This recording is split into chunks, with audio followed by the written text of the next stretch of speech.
Hello guys කොහමද? ඔන්න ඉතින් අපේ අම්මව අපි කොහෙවත් එක්ක යන්න බැරි වුණා ගොඩක් කාලෙකින්. ඉතින් අපි හිතුවා මාතර පැත්තට ගිහිල්ලා එන්න. ෆිල්ම් එකක් බලලා පොඩ්ඩක් විනෝද වෙලා එන්න තමයි හිතුවේ. පේනවනේ අපේ අම්මා හරි සතුටින් ඉන්න මේ වෙලාවේ. අම්මයි අපි තුන්දෙනා තමයි ඉතින් ගමන පිටත් උනේ. මාතර පැත්තට යන්න ඉතින් මදුව එන්ට්‍රන්ස් එකෙන් තමයි අපිට ඇතුල් වෙන්න තියෙන්නේ. ලස්සන තේ පැට්‍රියක් උප්පහු කරගෙන වඩ පිටා බලාගෙන ඉතින් පොඩි කයියකුත් ගහගෙන අපි හෙමින් මාතර පැත්තට යන ගමන් ඉන්නේ. ඉතින් මං ඩ්‍රයිවිං සීට් එකේ හිටියට අම්මා තමයි පිටිපස්සේ නම් වාහනේ අරන් යන්නේ. එමදුව ඉඳන් මාතර එක්සිට් එකට ඉතින් වැඩි වෙලා යන්නේ නැහැ අපිට එන්න. එක්සිට් එකේ මාමා පුතාට බයික් කියලා කිව්වා. අපේ පුතා නම් පොඩ්ඩක් දොයිමත් ඉන්නේ. පේනවනේ. මාතර බෝධියත් පහු කරගෙන යන්න අපි දැන් මාතර ටවුන් එකට ඇවිල්ලා ඉන්නේ.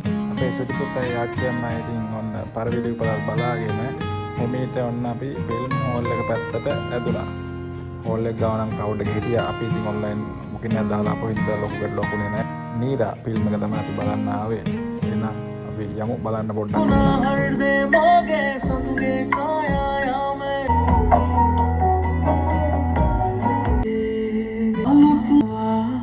ප්‍රණීති මේ මගේ අතිජාත මිතුරිය යාළුවා රශ්මි මේ ප්‍රණීති මගේ වයිෆ් ඊට උඟක් උදව් කරලා තියෙනවා කියලා මට කියලා තියෙනවා අතීතය. ප්‍රණීති මෙතනින් එහාට මෙයා කියන දේ ඔයාට අහගෙන ඉන්න වෙයි. මගේ හස්බන්ඩ් ඔයා ගැන හැම දෙයක්ම මට කියලා තියෙන්නේ. අකුරක් නෑර. අකුරක් නෑර? කියයි තමයි අකුරක් නෑර. හරි. පරණ යාළුවෝ හම්බුණානේ. අපි හම්බ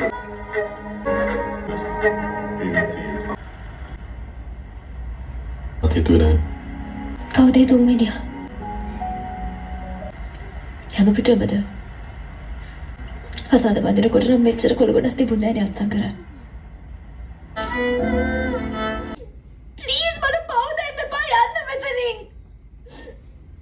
මට මේ දුක දරා ගන්න අමාරුයි මේක ප්ලීස්.